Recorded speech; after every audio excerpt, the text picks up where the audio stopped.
You might ask why the UK are so keen to get Australian rights, and as far as I'm aware, Australia, because you think, well, you know, the UK's population is, you know, 3 times what we have.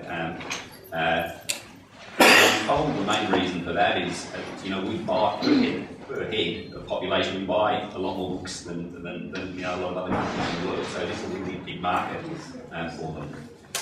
Can I just ask the two of you, and maybe we'll start with Juliet this time.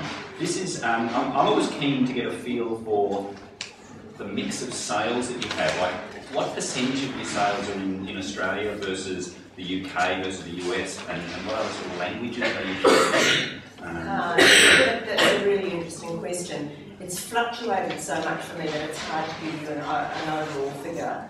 It depends very much on the book, it depends on the time, because with the global economic downturn, everything kind of changed in terms of what publishers were taking and how many they were selling. I would say, you know, roughly that my Australian sales make up somewhere between 20 and 30% of my total world sales, and the States is by far the place where I sell by far the most copies, you know, very generally speaking. I have also been published in the UK, although I don't currently have a UK publisher, but that has been, you know, relatively small in numbers.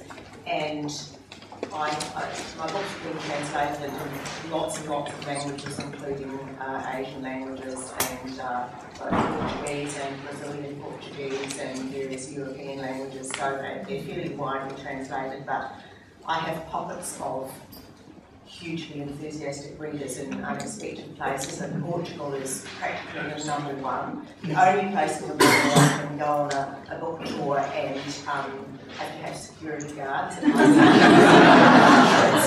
It's true. And I signed, last time I was in Lisbon, I signed from 7 till 10 p.m. That was how long the queue was, and I had someone who fainted in the queue, which was terrible. So, you know, that degree, it just made me think, right, I actually don't really want to be J.K. Rowling, even though I'd like her income. It's too much, but anyway, that's Portugal. You know, huge enthusiasm there, and they've got their own special Facebook group and all the rest of it. And the Netherlands is another one that's been consistently a good seller for me. But tastes seem to change in terms of what people are reading, and I have a feeling that particularly in some of the countries where people read a lot of speculative fiction, like, well, the UK is one, Germany is another one, I reckon there's been a change in the general reading tastes over there, which probably is where it's slightly to my disadvantage.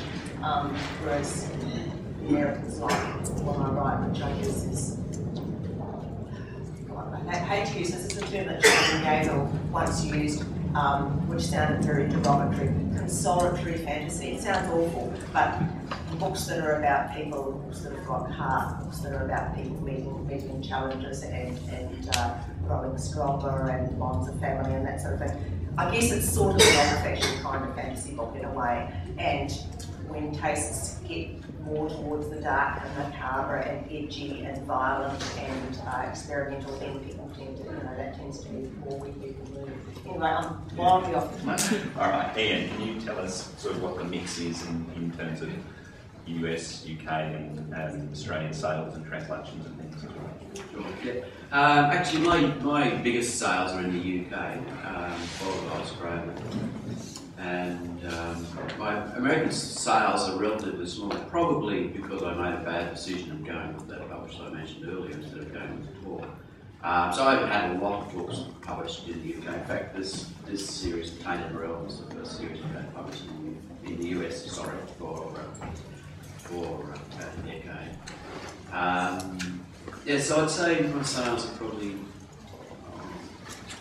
30% UK, or 35% UK, 30% Australia, and the rest would be US. And I've done quite a few translations. Portugal isn't one of them, right? So I'd love to go back to Portugal. But yeah, my books have done fairly well in Russia, actually. There's been a bunch of readers in Russian editions. Because then we had a bit of a falling out with my Russian publisher when they accidentally published Geomancer, the first book second fantasy quartet without actually remembering to buy the rights.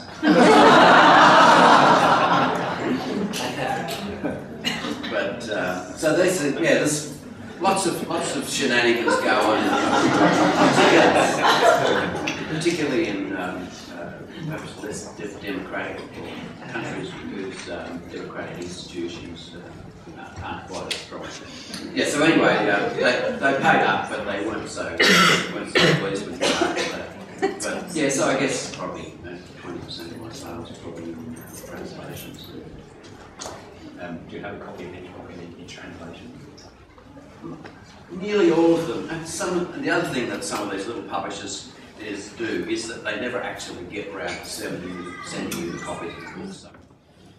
But you do get some fabulous and strange editions, don't you, from here? Now I've got a very prized Chinese edition of a book called The Dark Mirror, which is set in 6th century Britain, and it's got a magnificent cover that it sort of relates to the book, but it's like a sort of a comic cover, and with the hero in a very oriental outfit and those kind of things. It's got a little white dog and a sort of a floating woman in the background, and it looks like a wonderful Asian movie scene, and I like that one very much.